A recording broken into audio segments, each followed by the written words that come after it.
la qualité qui va te permettre d'avoir un bon mental. Donc la première chose que je voulais te dire par rapport à ça, c'est que ce n'est pas l'intelligence. L'intelligence, c'est pas la qualité qui va te permettre vraiment d'avoir un mental au top. Parce que on peut savoir ce qu'on doit faire, intellectuellement, on peut savoir ce qu'on doit faire, mais c'est difficile parfois de le mettre en place. On n'a pas toutes les clés, on n'a pas toutes les ressources. On sait qu'on doit agir, mais on ne le fait pas ou on ne le fait pas assez. Donc dans cette vidéo, j'aimerais te parler de ce sujet. Si tu veux améliorer ton mental pour être plus performant, tu peux t'abonner à cette chaîne et activer la petite clochette pour ne rien louper. Donc la qualité qu'on peut développer pour vraiment avoir un bon mental, c'est la résilience. La résilience, c'est quoi? C'est la capacité à rebondir malgré les échecs, à pouvoir s'adapter aux circonstances de la vie. Et pourquoi c'est important de la développer, cette compétence? Parce que je le dis souvent dans les vidéos, c'est que quand on essaye, quand on avance vers un objectif, qu'on se lance dans un projet, des échecs, on va en avoir beaucoup. Parce que déjà, on ose se mettre en risque, on ose passer à l'action. Donc quand on agit, forcément, il va y avoir un processus d'apprentissage et des échecs, on va en vivre un certain nombre.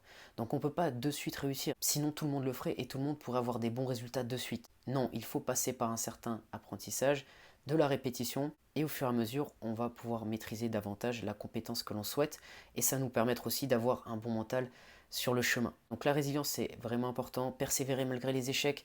Par exemple, si au boulot, on t'a promis une augmentation et tu l'as pas eu, eh bien tu rebondis, tu passes à autre chose, tu continues. Si on t'a promis un poste et finalement, eh bien c'est pas cette année que tu vas l'avoir, tu l'auras peut-être plus tard ou peut-être pas, mais peu importe ce qui se passe, tu arrives à retirer du positif de tout ça et à ressortir gagnant, ressortir la tête haute. Et la préparation mentale, ça va être très complémentaire avec cette qualité qui est la résilience, parce que en fait, la préparation mentale va être une ressource aussi pour la résilience. Parce que quand tu arrives à mieux gérer le stress, ce qu'on fait en préparation mentale, ou quand tu arrives à développer une certaine confiance en soi malgré les circonstances extérieures, eh bien tu deviens plus résilient. Et cette résilience te permet aussi d'alimenter les autres qualités mentales qui vont te permettre de ressortir, comme je te disais, gagnant de ces situations. Et ça va être un écosystème.